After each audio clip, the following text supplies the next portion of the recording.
So, selepas pelbagai rintangan, halangan, ada yang tim tak nak lepas player untuk sukan C lah. Ada yang waktu awal-awal latihan pusat itu dekat Wisma FAM, cuma 5 orang player saja yang datang untuk lapor diri. So, ada netizen yang cakap, 5 orang player ni tak payah teruk-teruk training untuk main bola. Pergi sukan C ni, diorang pergi main ML. Tapi di sebalik segala masalah ni, akhirnya Brett Moloney dan juga tim dia berjaya untuk senaraikan 20 orang pemain terbaik untuk Malaysia pergi ke Sukan C.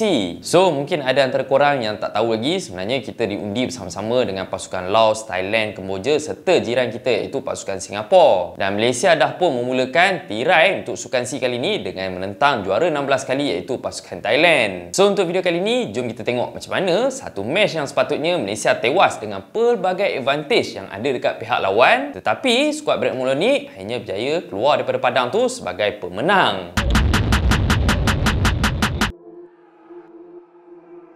Assalamualaikum guys, welcome back to A2N Studio macam biasa. Thank you so much dekat korang yang dah support channel ni. Mana-mana yang baru dekat A2N Studio, jangan lupa untuk terus support aku. Support channel ni kan dengan tekan butang subscribe dekat bawah. So, menentang pasukan Thailand dalam first match grouping Sukan C tahun ni memang bukan satu tugasan yang mudah untuk anak-anak buah Brett Moloney. Memandangkan skuad Thailand kali ni ada 3 orang player yang lebih daripada umur 23 tahun dan sekurang-kurangnya 5 orang player yang ada dalam skuad Thailand kali ni dah pun beraksi bersama dengan skuad juara Piala AFF Suzuki yang lepas. Selain daripada tu, diorang turut dibimbing oleh Manu Polking iaitu jurulatih skuad utama pasukan Thailand serta dibantu oleh Madam Pang iaitu orang yang memainkan peranan seolah-olah TMJ untuk pasukan Thailand. Manakala untuk skuad Malaysia pula tak kurang hebatnya sebab apa? Brett Moloney akhirnya dapat juga senaraikan best 11 dalam match ni. Turun dengan formasi 3 at the back, Brett menurunkan trio Harry Haikal, Zikri Halili dan juga Azrin Afiq. Manakala untuk trio bahagian serangan pula, Brett telah menurunkan Lukman Hakim Syamsuddin, Daniel Asri serta Syahir Bashar. Masuk je first half match ni memang nampak jelas ketara sangat-sangat perbezaan dari segi pengalaman serta susuk fizikal antara player Malaysia dan juga player Thailand. Dan kelebihan fizikal yang ada pada player-player Thailand ni memang menyukarkan player-player kita macam Lukman dan juga Nik Akif untuk menang dalam perebutan 1v1. Selain daripada tu, dengan sistem Brett Moloney yang amalkan 2 orang midfield je dekat bahagian tengah dalam formasi 3-4-3, Malaysia sebenarnya sangat-sangat struggle untuk penetrate bahagian tengah pasukan Thailand. Sebab apa? Dengan pihak lawan yang menurunkan 3 orang player dekat bahagian tengah dengan kelebihan fizikal yang diorang ada, memang payah lah korang nak nampak player macam Muhairi dan juga Nik Akif ni melakukan turning ataupun melakukan hantaran. So, untuk neutralisekan pergerakan Malaysia waktu keluar menyerang, sebenarnya player-player Thailand cuma perlu pastikan diorang ada numerical advantage lah dalam setiap situasi waktu diorang bertahan. And to be fair, waktu first half ni sebenarnya Thailand dah sepatutnya leading 2 ataupun 3 gol, tapi diorang gagal untuk convert semua chances yang diorang ada. Sampailah satu gerakan individual brilliance daripada Patrick Gustafsson yang melakukan satu turning menggunakan kelebihan fizikal yang dia ada untuk tewaskan player-player pertahanan Malaysia sebelum melakukan satu finishing yang sangat-sangat lemah untuk tewaskan Azri Ghani. And bagi aku, gol daripada Patrick Gustafsson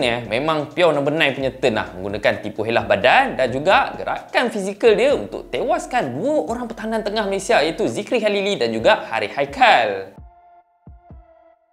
Okey gang, sebelum aku proceed kepada turning point yang membawa kepada kemenangan Malaysia pada malam tersebut korang relax dulu sebab apa? Aku nak promote dulu jersey yang aku pakai ni. Untuk pengetahuan korang, jersey yang aku pakai ni, ini adalah jersey edisi Carnage keluaran daripada Traffic.my. Dan untuk korang yang tak tahu Carnage ni apa?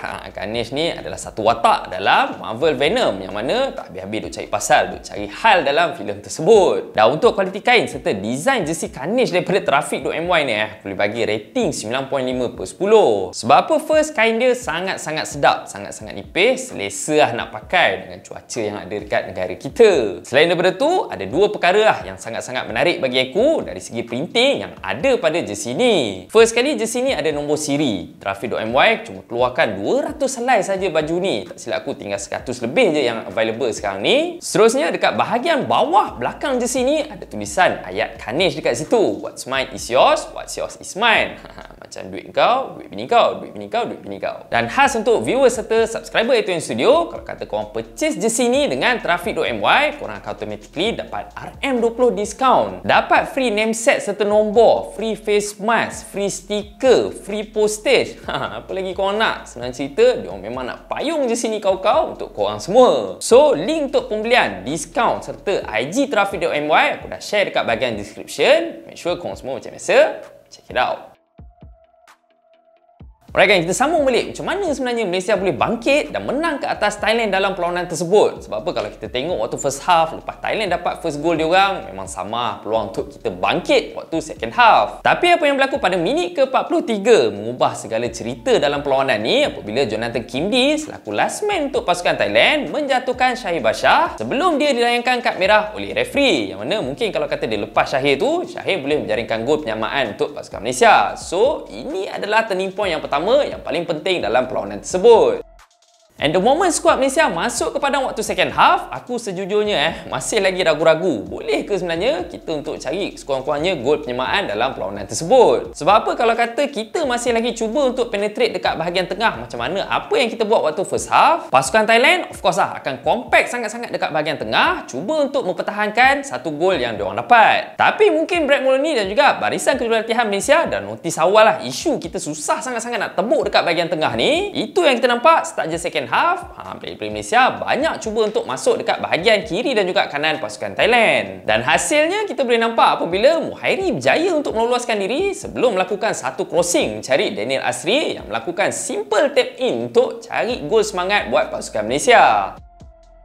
Tapi cerita dia tak habis kat situ geng. Gol penyamaan saja tak cukup dalam perlawanan ni, sedangkan pasukan lawan kita iaitu Thailand dah pun cacat, terpaksa beraksi dengan 10 orang pemain, dan kemenangan menentang pasukan terkuat yang ada dalam grup ni boleh mengelakkan kita daripada jumpa dengan pasukan Vietnam waktu semifinal nanti. So mungkin atas faktor tersebut, korang boleh nampak sekitar minit ke-60 lebih, Brett Moloney tak kira dah, gamble je lah memasukkan 3 terus orang substitute. Quentin Cheng dimasukkan untuk menggantikan Azam Azmi yang injured dekat bahagian kanan, Hadi Fayyad selaku focal point dekat bahagian serangan selain super sub kita iaitu Asfar Fikri. Dan bagi aku, selepas kemasukan 3 orang fresh leg ni disusuli dengan kelajuan yang ada pada Syafiq Ismail yang masuk tak lama lepas tu, memang terus-terusan menyeksa bahagian pertahanan pasukan Thailand. Sebab apa, korang tengok je lah macam mana Malaysia berjaya untuk menjaringkan gol kemenangan waktu hujung-hujung perlawanan tu. Syafiq Ismail ni aku boleh cakap memang player yang sangat-sangat perlu diberikan perhatian oleh Brett Moloney lepas ni. Sebab apa, player ni bukan sekadar laju, lincah, dia sebenarnya memiliki kemampuan untuk beat 2-3 orang player pasukan Thailand sebelum melakukan satu crosses untuk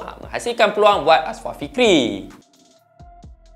So, as a conclusionnya guys, mungkin akan ada yang cakap, alah, lawan 10 orang player Thailand, bolehlah korang menang. Tapi bagi aku geng, a win still a win no matter what. Tak kisahlah macam mana sekalipun, kita dah menang pun menentang pasukan Thailand. Dan kemenangan ni juga satu kemenangan moral lah untuk skuad Brett Moloney sebelum kita turun menentang pasukan Laos. Sebab apa, kita tahu next match ni adalah opponent yang dah pun aibkan kita 2 perlawanan berturut-turut waktu Piala AFF Suzuki bawah 23 tahun yang lepas. So korang rasa mampu tak skuad Brett Moloney kali ni untuk bangkit balas dendam ke atas pasukan Laos? Dan apa pula pendapat korang mengenai komen daripada netizen yang mengatakan kita patut start Hadi Fayyad dan juga Asfar Fikri dalam next match instead of Luqman serta Daniel Asri? Korang boleh kongsikan pendapat korang dengan komen dekat bawah. Mana-mana yang baru dekat A2M Studio, jangan lupa untuk terus support aku, support channel ini dengan like, share dan subscribe A2M Studio. Sehingga kita jumpa lagi dalam next video. Itu sahaja daripada aku geng. Assalamualaikum.